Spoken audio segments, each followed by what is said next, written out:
TJ come in? He's not. TJ is at PT this morning, so I am solo manning Zoe's rapid fire questions. Um, so we're gonna just see how many we can answer. I have a hypothesis that I'll be able to answer more without TJ here. I think we tend to both go long-winded, so with only one long-winded person, maybe this will be even faster than normal. But as we go, obviously, anytime you have questions, feel free to drop them in the chat and we'll just like see how many we can knock out. I tried to choose some that are ones that I get very frequently in the logs and it just kind of runs the gamut. But for an overview, we're going to be talking about calf soreness, shoe choice, how to get the most out of treadmill workouts, at what point in your workout you should do strides, and how fast should you be going during your workouts. So just like full on runs the gamut. And then once again, if anything just comes to you during the talk, if you feel inspired, drop any question, no matter how relevant it may seem, into the chat, and we'll just I'll try to get there. But yeah, I'm excited because I feel like these are questions that a lot of runners have. So first one, why are my calves so sore? Well, there can be a lot of answers to that. A lot of times what we see with, well, there's usually kind of two reasons for this. Actually, well, there's a lot, but it kind of breaks down into two camps. A lot of times runners' calves will be sore if they're not properly activating their glutes and their posterior chain. So if you think about like, if your butt isn't doing sufficient work, your calves are going to pick up the slack. I think we've all seen runners like and seen their calves and been like, whoa, like, oh my God, like, what is he doing in the gym? Or like, what's up with his stride? Just because they'll have like really overdeveloped calves. And while we want to have strong calves, they're a significantly, I mean, if you think about your butt and your calf, like, if you had to use one to pick up a barbell, you would use your butt because it is a much stronger, bigger muscle. And if you're over reliant on your calves, you're just leaving a lot of strength and a lot of speed on the table. So one reason that runners will have sore calves is just they're overusing them essentially because they're not using their butt enough in ways that we have seen that are effective for runners to start relying or to start activating their glutes and their posterior chain more are working with a PT and strength coach specifically to see like where in your chain there might be a breakdown, right? Like your leg is kind of like a chain reaction. And so sometimes you just might need an expert to kind of like look at specifically like what your movement and loading patterns are to be like, okay, here's the inefficiency in your gait. And like, here's where you're maybe failing to activate your glute in the way that you should. If you're just kind of a normal runner who like, maybe this isn't like the biggest struggle they're facing, but you do face persistent calf soreness, I like to do like big plyometric skips where I'll go into a back lunge and then I'll drive the leg that I'm lunging with up forward and through and just think about activating it like a full chain. And that can be something to really kind of like neurologically stimulate the same way that you would like kind of do a stride, but you're breaking down the motion and focusing more on driving with that glute to bring the leg through and like really squeezing. TJ was working with a strength coach for a while who had him literally shout fire when he wanted to fire his glutes. It didn't not work, so you can always try that. But just like finding ways to really activate, like to strengthen the glutes. So, there's things like doing weighted squats and goblet squats can be somewhat effective, but since we are running and like the way that we want to, so squats can make the glute stronger, but if you're struggling, like if you have a pretty strong glute, but you're struggling to activate it, think about choosing and working exercises into your running routine that mimic the way that you would fire and use your glutes while running. So like, plyometric skips, leg drives, step ups are really, really good, and backwards lunges. So like finding that single leg strength that helps mimic the loading patterns that you experience while you're running rather than just being like, oh, well, I'm going to have a strong butt. Because your butt can be as strong as possible, but if you're not correctly activating it, then once again, you're leaving a lot of strength on the table. Secondarily, runners can get sore calves because of issues related to either their Achilles or their plantar fascia. So your plantar fascia is a little soft part of your kind of like the bottom of the foot and it connects up into your calf. And a lot of times we'll see where it connects in a way that is like involved with your calf. Essentially, a lot of times we'll see runners who are using zero drop shoes like ultras or topos experience a lot of calf soreness, because essentially what's happening, particularly in runners that have a hyper flexible arch. So like if one way that you can measure this is if you're sitting on the ground, if you watch your arch and then if you're like, well, sit on the couch, look at your arch and then stand up. And if it looks like your arch is collapsing quite a bit, that might mean that you have a hyper flexible arch or like a fairly flexible arch. And if you think about like the way the foot moves, like with each strike, that arch is going to flex every time you hit the ground. And every time it does that, it's essentially pulling on your calf. So if your arches are flexing a whole heck of a lot, your calf is actually getting overactivated just because of the biomechanics of your foot. Ways that we can take a little bit of the action out of that arch is either supporting it directly with a shoe insert. So like getting super feet or something like that that goes inside your shoe that directly supports the arch will take a little bit of flexion out of that and will take a little bit of pressure off the calf as well. Another way you can do it is getting shoes with a higher drop. So like I would say 8mm and up. A drop is the difference between like where your heel is in the shoe and where your toe is. So in a lot of shoes, what we're looking for is a slightly higher difference between where the toe is and the heel is. And having your heel be elevated just even a little bit, like 8 to 10mm in a shoe, will take a little bit of flexion out of the arch without supporting it directly. I think one kind of thing that like a myth about running shoes that people tend to get wrong is there is literally like maybe one shoe ever that actually has arch support in it, just because the human arch is so variable that no shoe company ever besides Asics for like one shoe ever can actually design a shoe to directly support the arch. So I don't know. If anyone's selling you a shoe with arch support, be very skeptical. I wouldn't go looking for a shoe with arch support. I would get a shoe that feels good. And if you feel that you need additional arch support, go ahead and put an insert like Super Feet in there. But a lot of times runners, because like there's a lot of, the brand Ultra and Topo, they make shoes that have like a really nice wide toe box. And those are popular with a lot of athletes, particularly trail, ultra, and endurance athletes. I am usually hesitant to recommend those to athletes just because that zero drop does put a lot of extra stress on the plantar fascia, on the arch, on the heel, on the Achilles, and by extension, the calf. So if you're struggling with calf soreness, any kind of ankle issues, any kind of Achilles issues, any kind of plantar fascia issues, I would steer away from low drop shoes.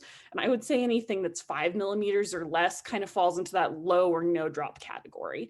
And that's, a lot of people really like topos and ultras because they have like a really nice wide toe box and they feel that it helps their stride.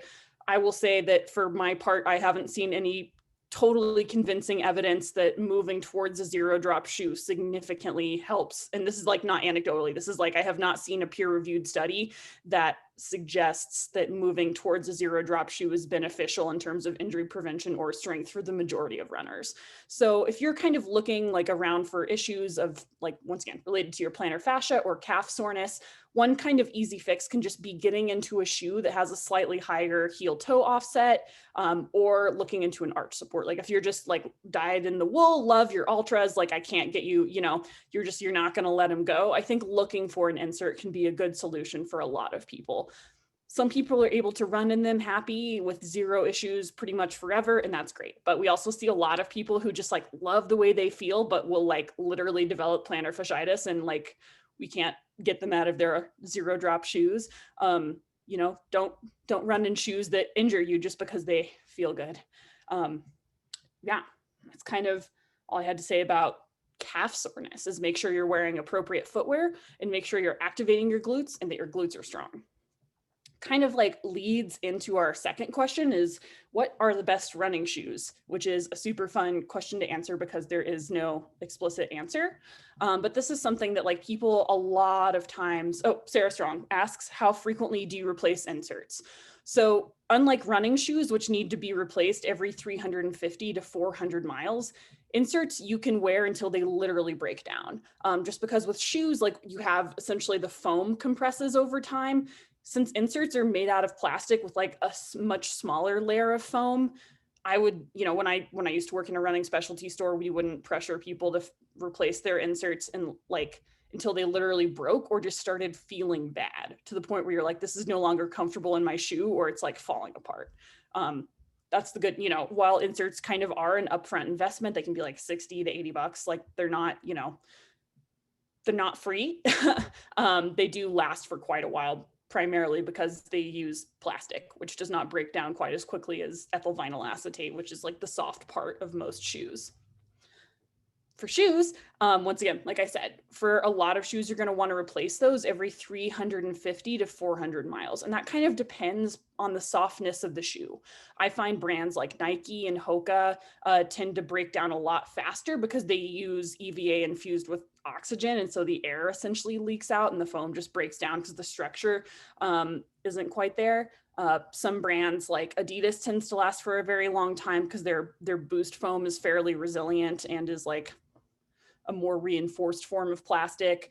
Brooks tend to last a little bit longer. Asics tend to last a little bit longer. But I would never recommend wearing shoes for more than 400 miles. And you can, there's great ways to track when you need to change out your shoes. You can, like in Strava, if you guys are using Strava, you can literally put like the model of shoe you're using so that every time you run in your shoes, Strava will keep track of like, this is when you need to change out your shoe. And you can like even rotate through shoes. Like if you wear a different shoe depending on the day or switch into trail shoes, that's a great way to track is through Strava. But if you haven't been keeping track, one way to like just kind of know when you might need to change out your shoes is it kind of starts to feel like your tires are getting a little flat, and you'll start to see those wrinkles in the foam of the shoe, like the kind of like dirty wrinkles where it starts to look really, really compressed, and you'll just kind of feel like some of the spring has gone out of your step. So that's a good way to know that you need new shoes. And when it is time to get new shoes, my primary recommendation is to go to your local running store. Now that things are kind of opening back up and, we're able to like shop responsibly with masks and some form of protection, I would recommend everyone, if you haven't ever done this, go to your local running store and get a gait analysis. Something that we've seen be hugely effective with our athletes, particularly ones doing significant road mileage, is making sure that you have a shoe that works for your biomechanics. What I mean by that is like, if you go to a local running store and get a gait analysis, they'll put you up on a treadmill and they'll like film you typically in slow motion to see to what degree you overpronate. The majority of humans overpronate some amount. Like I overpronate, like it's not like it's something that you see like, elite, like Eliud Kipchoge probably overpronates to some extent. It's like a very normal thing. It's basically just how your biomechanics adjust to the stress of running dependent on like what the angles of your particular like musculoskeletal system are. So most athletes have a little bit of internal rotation, pronation. Very rarely we'll see supination, which is when your ankles kind of angle out. That's usually associated with like things like dwarfism that are a lot less common in runners, but you do see, but most likely you don't supinate. I think in all of my years of doing gait analyses, I saw like one person who supinated, and it was because they had like an actual like deformity of their lower leg. So it's pretty uncommon.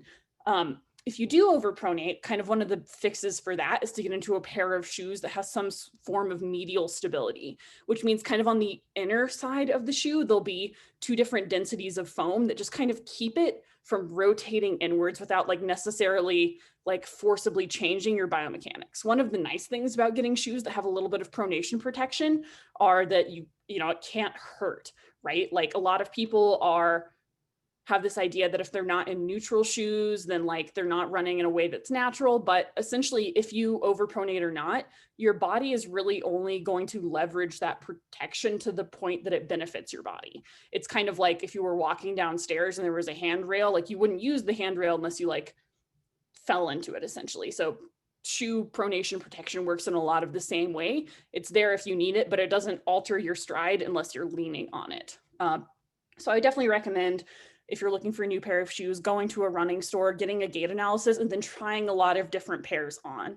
As someone that reviews shoes professionally, I find that a very frustrating job. I don't like recommending shoes for people because I just think you have to try a bunch on. Like what works for me is not going to work for you. And it totally depends on what your specific biomechanics are, what kind of feel you're looking for, if you prefer a firmer shoe or a softer shoe. If you're looking for sorry, slack is blown up. If you're looking for something a little bit springier, a little bit cushier, and all of those things vary. Another thing that I really, really recommend against is don't wear your trail shoes on the road. Trail shoes often have a rock plate, which is very firm and stiff, and that can kind of meaningfully alter your stride in a way that could lead to injury risk.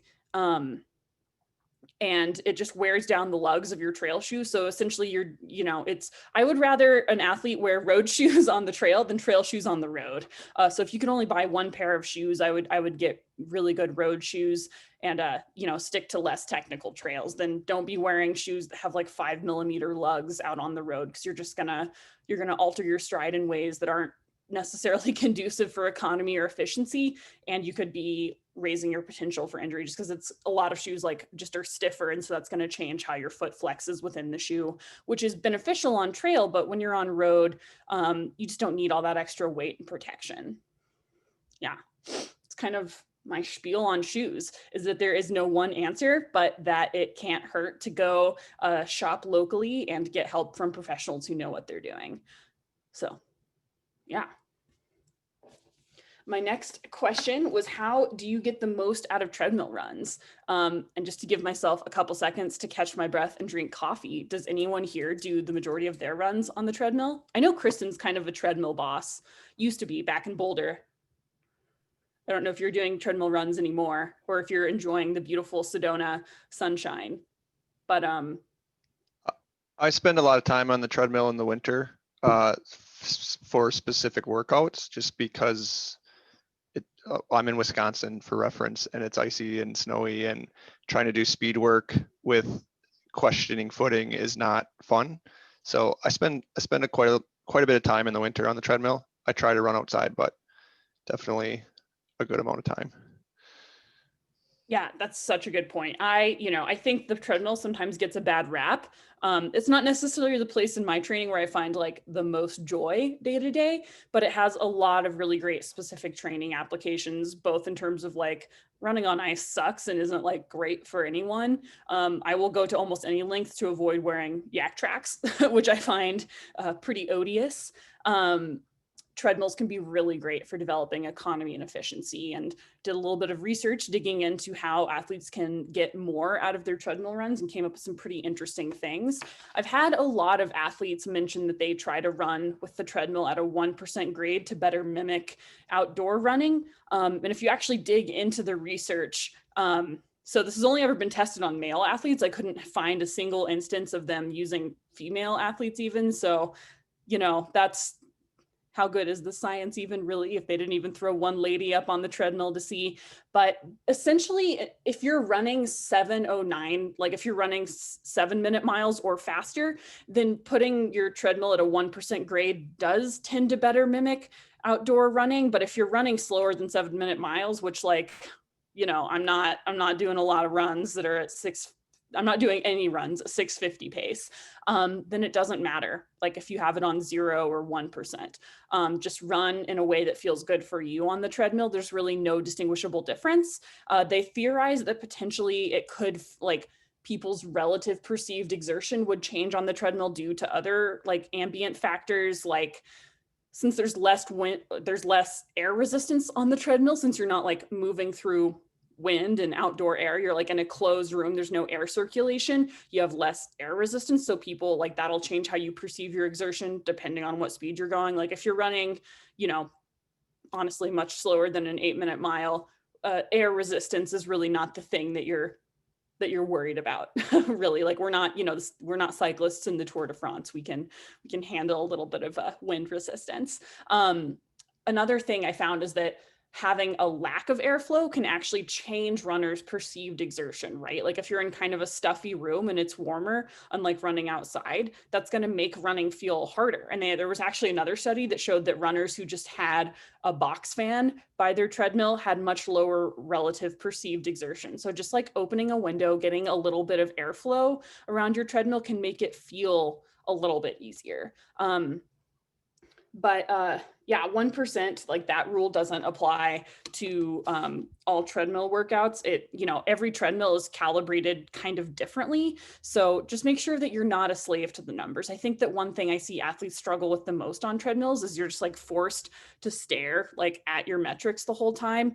I would recommend you either like put duct tape over that or cover it up with a towel or something, because those numbers just literally may not be that meaningful, like depending on how well your treadmill's calibrated. It could, like, even if it's off by like 0.1%, over the course of 10 miles, that's a significant percentage that it's off, right? Like that's seconds to the mile.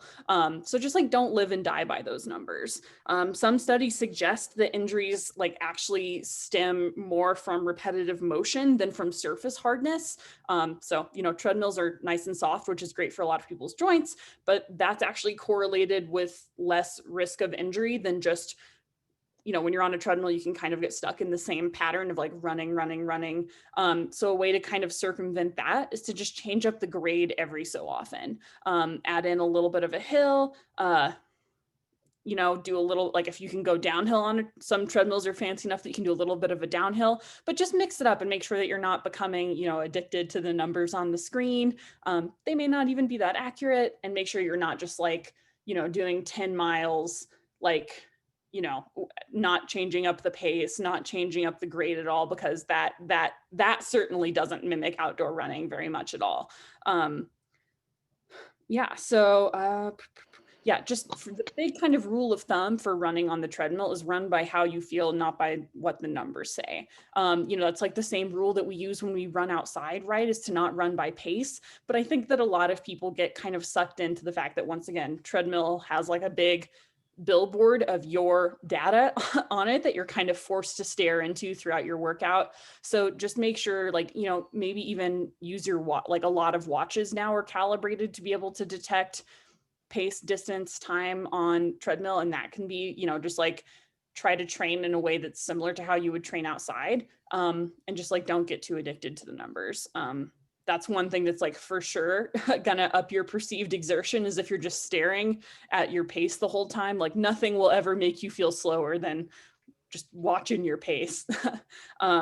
Another thing that was shown to decrease relative perceived exertion is listening to fun music. So if you're kind of bummed about getting on the treadmill, you're not really feeling it, it can be hard to gin up a lot of excitement around running, like a hamster on a wheel. Just play fun music, find a fun audiobook, watch TV. I like watching the Food Network. Back when we had gyms that were open, I would watch Food Network on the treadmill. I hope to one day do that again.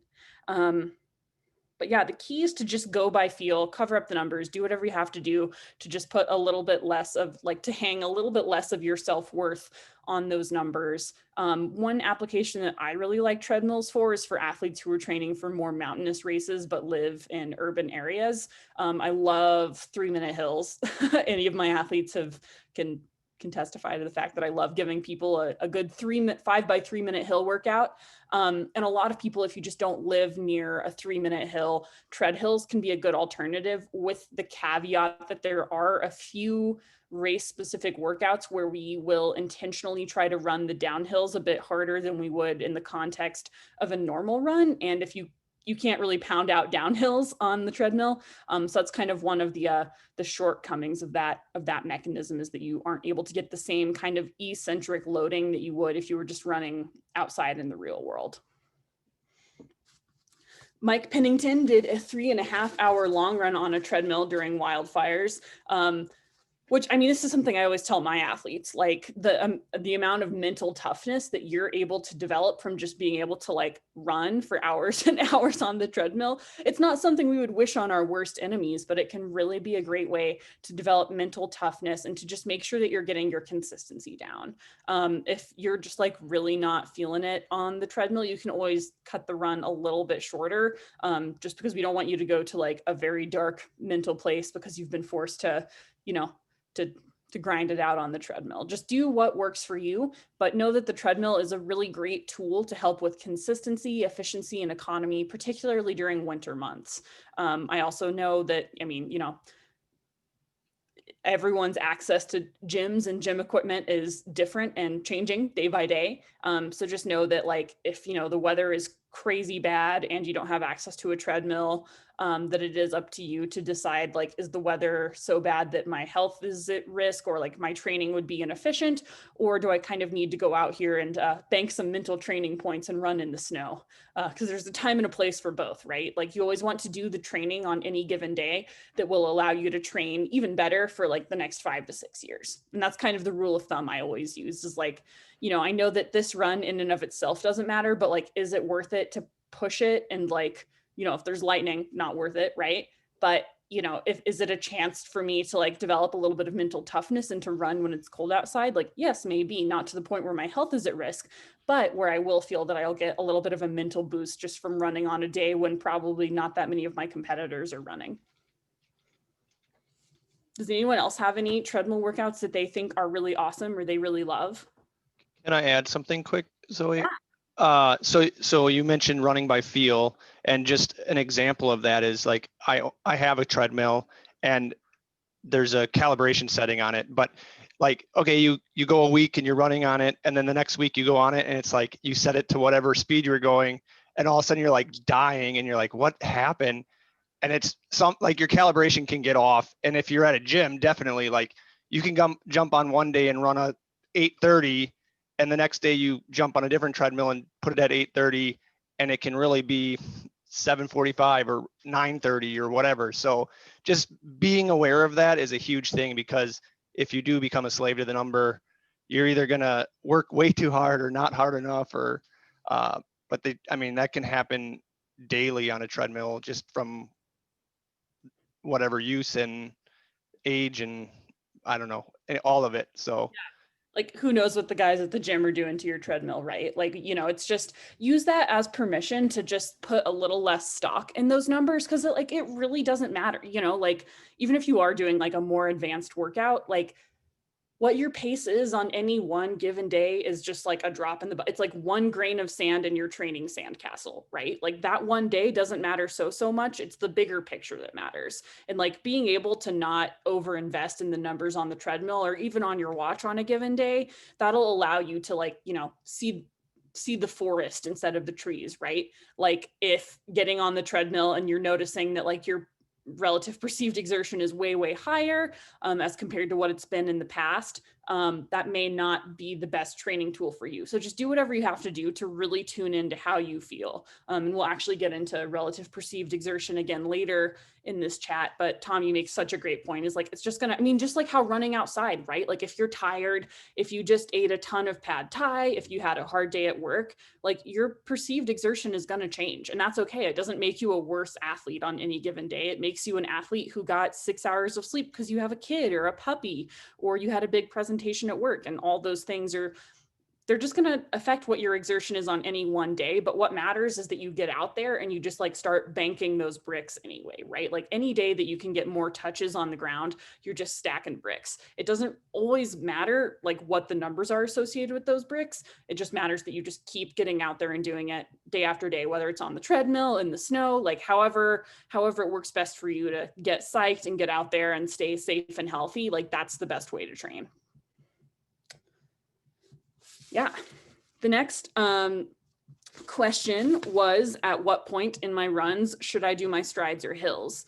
That is a great question. We get that a lot, particularly with runners who are slightly newer to the program. The answer is actually pretty easy, is that as long as you're warmed up, you can do your strides or hills whenever works for you.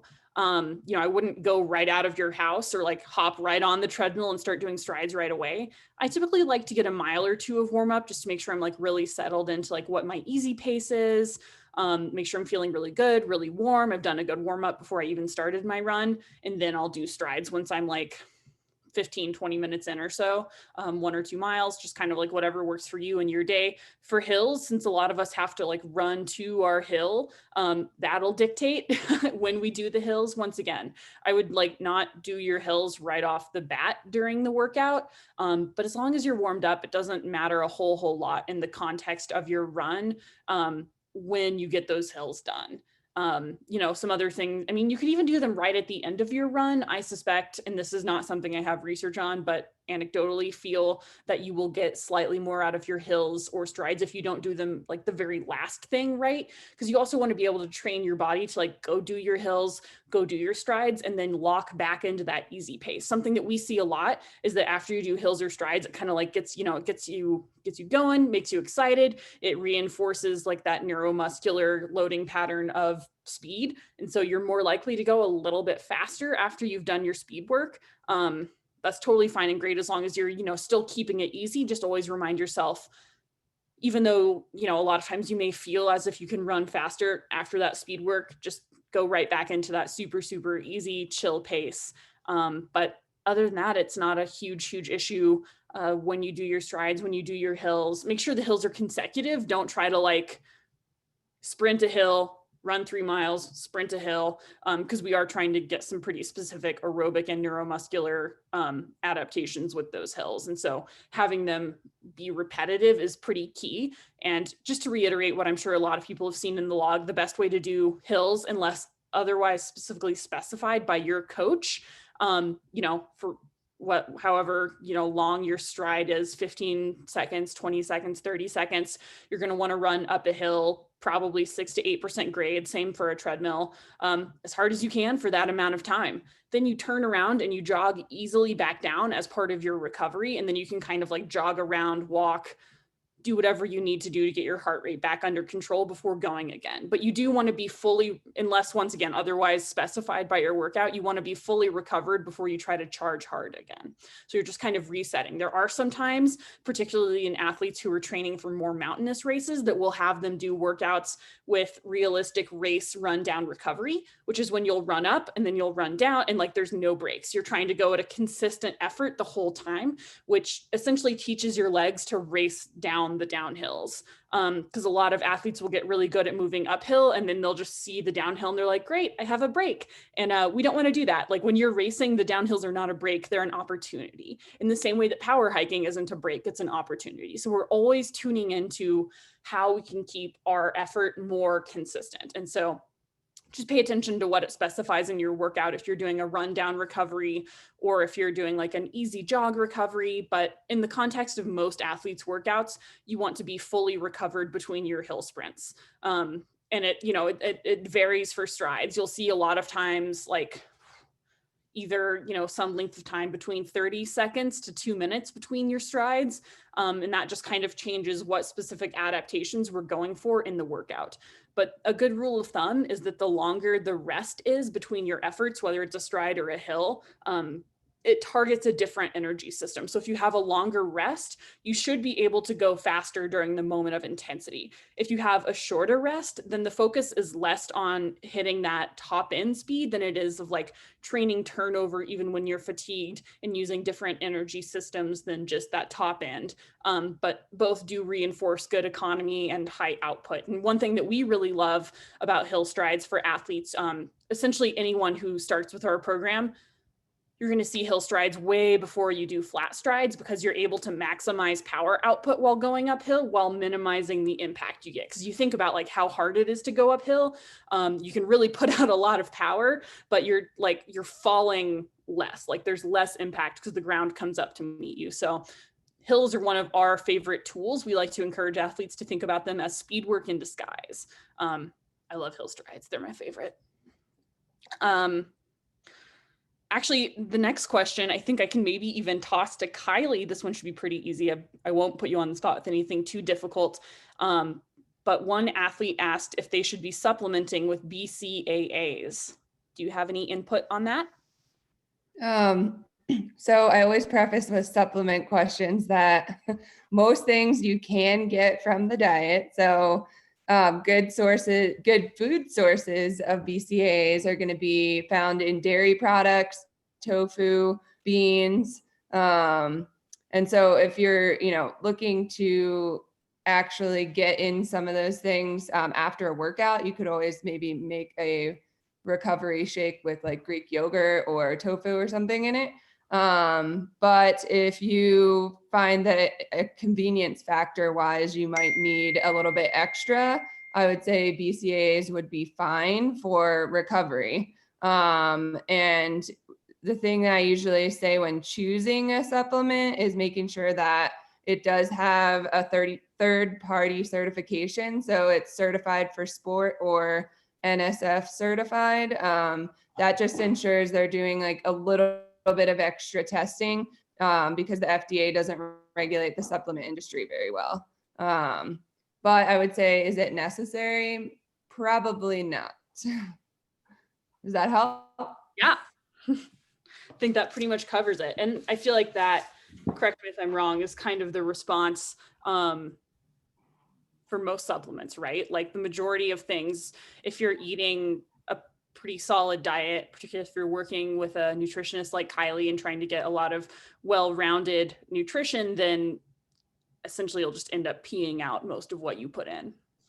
Yeah, I think there are a few exceptions. You know, some women that really struggle with iron, that can be one that is really pretty essential, or vitamin D as well. So those are some that are definitely, I would say, are a little more like high priority for some people.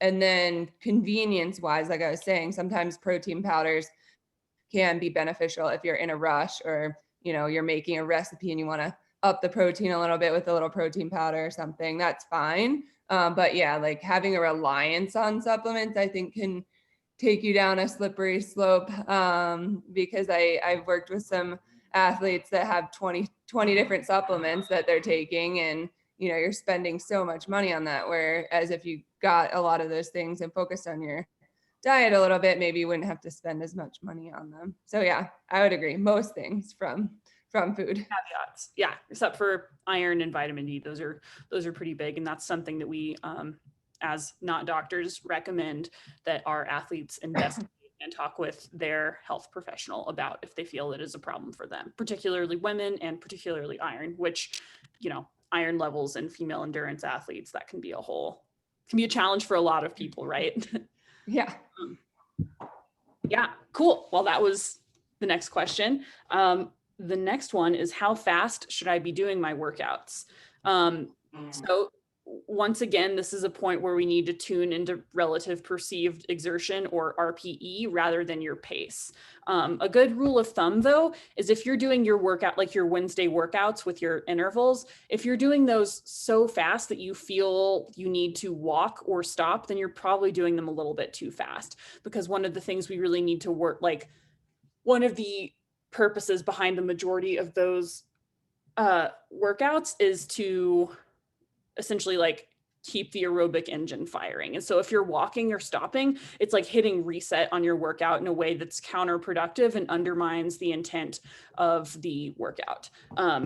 So just make sure that you're not wanting to walk or stop. Another good kind of rule of thumb is that you should be able, unless otherwise specified by your coach, like if you have 10 1-minute intervals or 8 2-minute intervals, the last couple sets should be your fastest. Like you don't want to go for broke on the first couple, right? Like I think, you know, we've all had the experience of just going like all out on the first couple intervals, and then totally undermining the rest of the workout. You should want to get stronger, and you can always fine tune as you go and get a little faster and turn up the heat, but you don't want to go all out on the first one and then totally tank the rest of your workout. Because remember, we're always looking for progress over perfection, and you can get a lot out of a workout that's not perfect. In fact, I would say I've never quite perfectly executed a workout, but the intent is to always be striving to get better and better and get better at regulating our intensities. And something else I would say about this is, you know, we've had athletes come from a heart rate training background, and I would caution against being overly reliant on zones or specific heart rate metrics, because your body, I mean, it's a human body. It's a complicated machine. It doesn't work in neat boxes or zones. So instead, think about your effort level in terms like of an intensity spectrum. A lot of you guys, unless you were one of our like first 10 athletes, your base sheet, your training log should have an effort guide tab at the bottom. And that uses cues like talking and breathing metrics as a good way to kind of tune into what your effort level is. Because like we say all the time, your easy run should be done run at a totally conversational pace. And that's kind of our like starting point. Like you should be able to run easy enough that like we could have a conversation just like this while we're running along together. And that's going to change day by day, right? Like don't get addicted to being like, well, my pace is always 10:30 pace easy, and I'm going to do that forever for the rest of my life. Because like some days it's going to be faster, and that's awesome. Some days it's going to be slower. That's equally awesome. Like we're looking for the signal in the noise. We're looking for that number to get faster over the course of months and years, not like, oh, I had one day that was super awesome. Now I'm an amazing athlete. Or like, I had one day that was terrible. I am a trash athlete. Like neither of those things are really incredibly useful data points. So once again, steer away from extrapolating about who you are as a person or an athlete dependent on like one run, for better or worse, right? Like we're all going to have great days. We're all going to have bad days. That kind of doesn't matter as long as we're gradually increasing the number of good days over time. And once again, when I say over time, I don't even mean a training cycle. I mean like years of training. It takes a while. Great tagline for Microcosm coaching. Years later, you'll be better. So, you know, instead of focusing too much on intensity, make sure that you're kind of thinking about it in terms of like of spectrums. And like this can even vary within the context of a workout. Like your 5th interval could be a very different pace than your 7th interval, as long as we're hitting a similar, as long as we're aiming to hit similar intensities, that's kind of what we're looking for. So once again, don't get too addicted to your pace. Don't get too addicted to your output metrics in the context of a workout. Be striving for relative perceived exertion. We've had a lot of athletes that are maybe coming to this without a lot of experience in terms of like, how fast should my tempo be? How fast should my intervals be? How fast should my easy days be? And one tool that we use with a lot of caveats is the Jack Daniels VDOT calculator.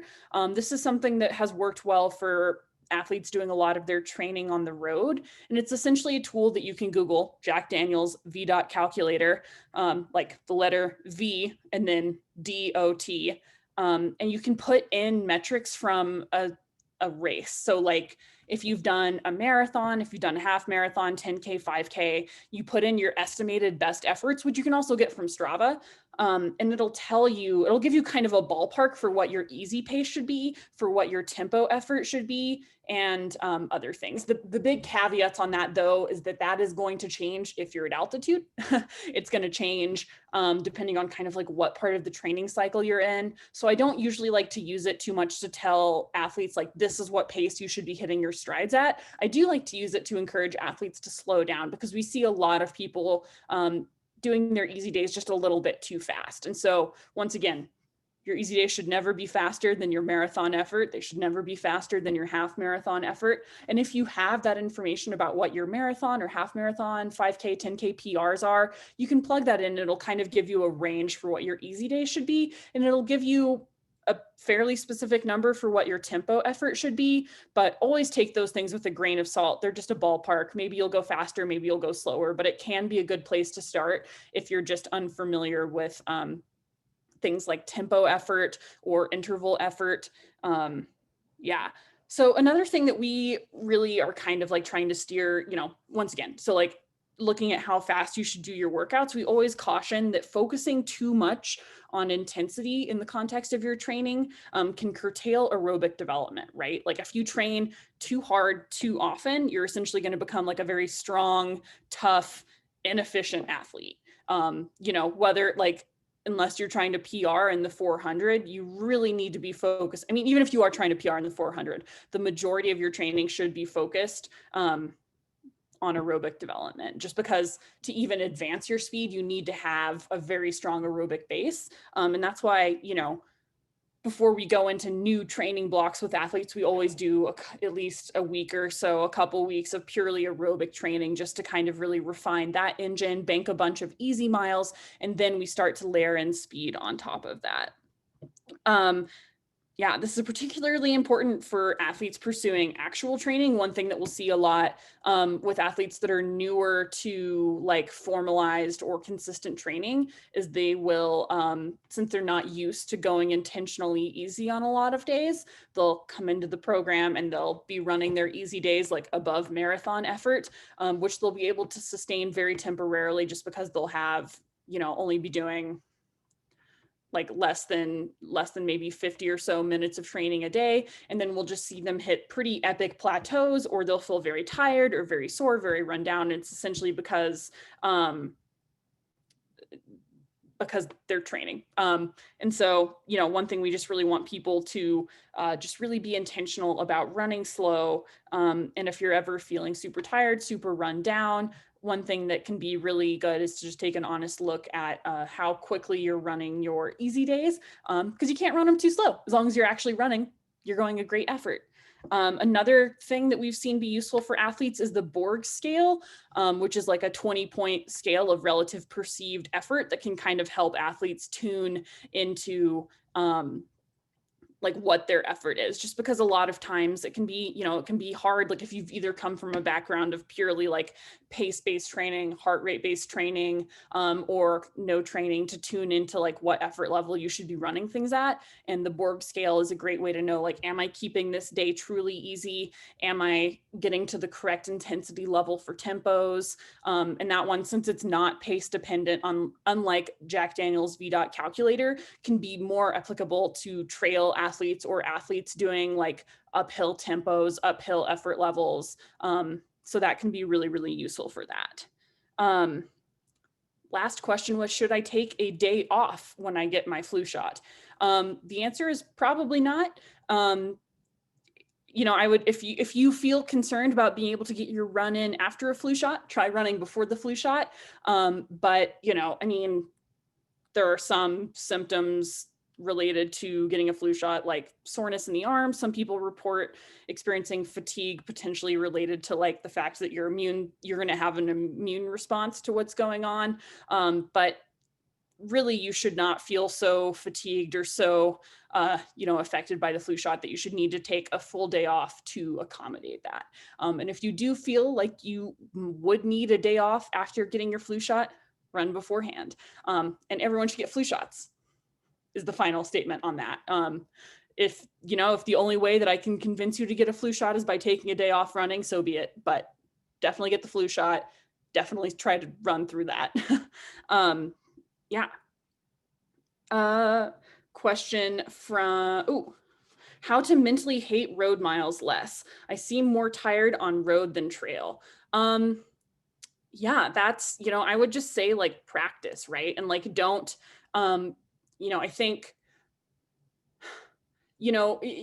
while it's really nice to have like the mental stimulus of like scenery and like awesome views and like variable terrain that we get on trail, some of the most effective training is done on the road, because you're just able to really target your efficiency and economy a lot better.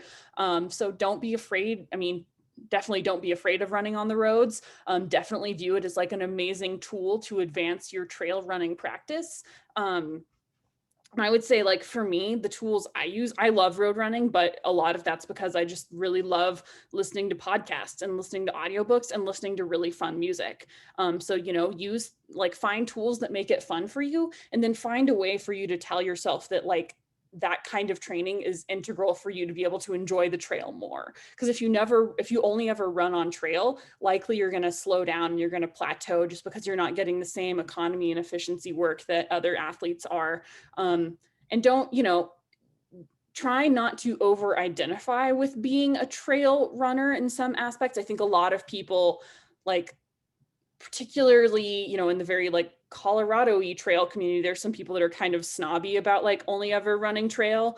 And you can be a badass trail. Like, I don't run trail like 9 months out of the year. You can be an amazing trail runner and not overemphasize trail running in your training, and by embracing the roads too. So just find ways to make it mentally engaging for you. And I think a lot of those tools that you'll need to make road running feel more engaging, you'll need to use in races, right? Like, there will be a moment during your race where probably you will have to flex that mental muscle and stay engaged in the race, in the same way that you have to flex that mental muscle during training. Like, the unfortunate truth about running is that it's not going to be a nonstop fun fest 24/7, 365, right? Like, you have to find ways to tell yourself, like, I am having fun, whether it's through music, doing a group run, listening to audiobooks. Like, just find something that, helps you reorient your relationship to road running.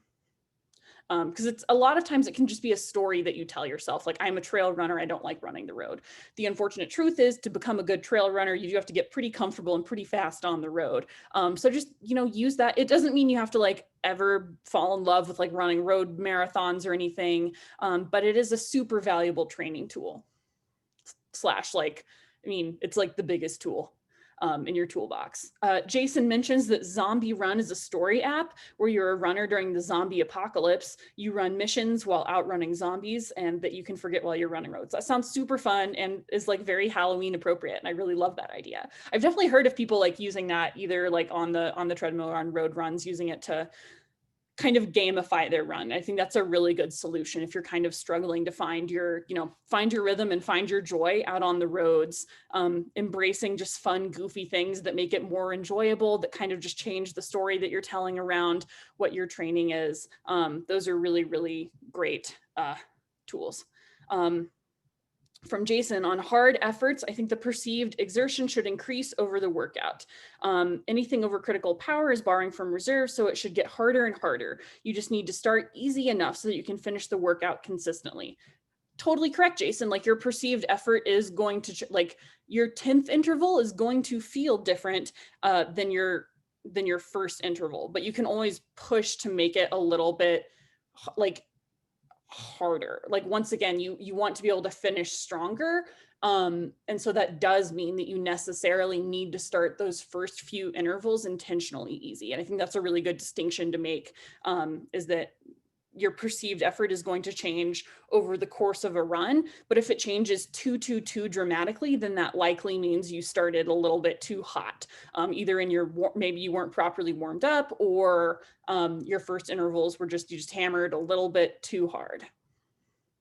Yeah. Well, I think that's all I got.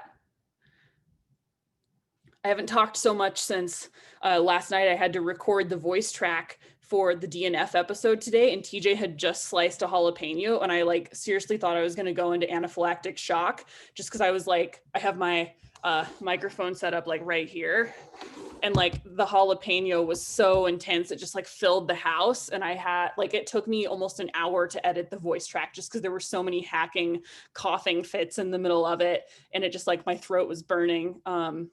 Very proud of myself for enduring podcasting under such dire conditions, but there we go. I think Jim Walmsley would be proud of me for persisting in the face of a full-on cloud of jalapeno juice in the air. I've never experienced anything like it. Like, I'm not like that close to the kitchen. Like, maybe I'm 10 feet away, and I was like fully thought I might need to be resuscitated if I was able to even finish the voice track. I think it's cleared out more or less now, but we made some very spicy salsa last night. Yeah. Any other questions, comments, concerns, haikus, moments of joy, fun weekend plans?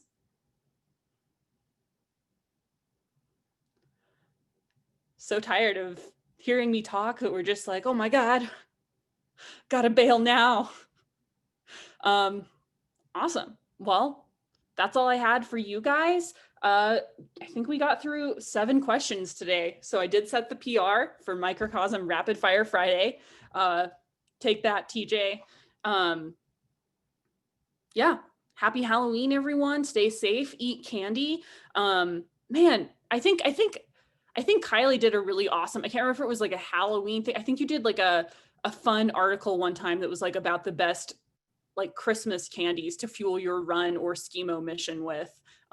So it was something like that. It's found on fasterskier.com. It was about Halloween candy and fueling your runs. Okay, perfect. Well, I'm gonna definitely have to reshare that, because you are an expert, and I'm gonna eat candy in my long run this weekend. No one can stop me.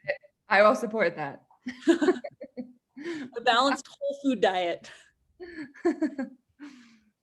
Awesome. Everyone have a great weekend.